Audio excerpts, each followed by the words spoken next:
విడరా కుటుంబాన్ని చేజేతులారా చిన్న చిన్న వాటితో శ్రమలుగా, చిన్న చిన్న వాటిని కష్టాలుగా చూపించి విడగొట్టుకోవటం, పాడు చేసుకోవటం, నాశనం చేసుకోవటం మనకు కనపడుతుంది ఇప్పుడు సొసైటీలో. ఇప్పుడున్న సొసైటీ అయితే మరి వరస్ట్గా మారిపోయింది. ఇంకా అసలు ఎక్కడి నుంచి మొదలెట్టాలో, ఎక్కడ ముగించాలో కూడా అర్థం కాని పరిస్థితులు ఈరోజు కుటుంబాల్లో.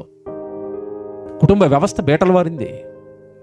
భార్య అంటే ఏంటో, భర్త అంటే ఏంటో, వాళ్ళకి ఇవ్వబడిన స్థానాలు ఏంటో, అవి ఎంత గొప్పవో ఎవరికి కూడా ఏమైనా అర్థం కావట్లేదండి. అవి భార్య స్థానం ఎంత గొప్పదో, భర్త స్థానం ఎంత గొప్పదో ఎవ్వరికి అర్థం కాని పరిస్థితులు. బైబిల్లో భక్తులు స్త్రీని నిజంగానండి ఎంత గౌరవించారు వాళ్ళంటే, ఎంత సన్మానించారు అంటే, ఎంత బాగా అర్థం చేసుకున్నారు అంటే, బైబిల్లో దేవుడు ఒక మాట పలుకుతాడు సామెతల గ్రంథంలోనే, భార్య యెహోవా యొక్క దానము అన్నది బైబిల్లో.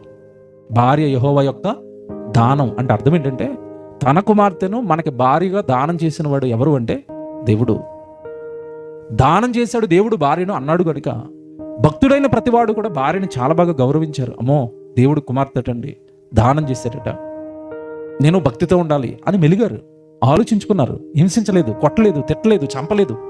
ఏ భక్తుడు కూడా భార్యల పట్ల అలాగా ప్రవర్తించలేదు. బైబిల్లో భక్తి కలిగిన స్త్రీలను చూస్తున్నప్పుడు వాళ్ళ కుటుంబం అంటే వాళ్ళకి ఎంత ఇంట్రెస్ట్ అండి, ఆసక్తి అండి. నా కుటుంబాన్ని నిలబెట్టుకోవాలండి, ఇది దేవుడి కుటుంబం కదా, దేవుడిచ్చిన భర్త కదా, దేవుడిచ్చిన పిల్లలు కదా, దేవుడిచ్చిన అత్తమామలు కదా, వీళ్ళు దేవుడిచ్చారు కదా నాకు, ఈ బంధాలు నిలబెట్టుకోవాలి, ఈ బంధువులు నిలబెట్టుకోవాలి అని వాళ్ళు పడిన కష్టాలు చాలా గొప్పగా ఉంటాయి బైబిల్లో. కానీ ఈరోజు ఎవరికి వాళ్ళు స్వార్థ ప్రియులుగా మారారు. నేను కష్టపడుతూ ఉంటే బిడ్డలు కష్టపడతారు, స్త్రీ కష్టపడుతూ ఉంటే చూసిన భర్త మరింత కష్టపడాలన్న ఆలోచనలో ఉంటాయి. కష్టపడరు, కష్టపడే తత్వాలు పోగొట్టుకున్నారు.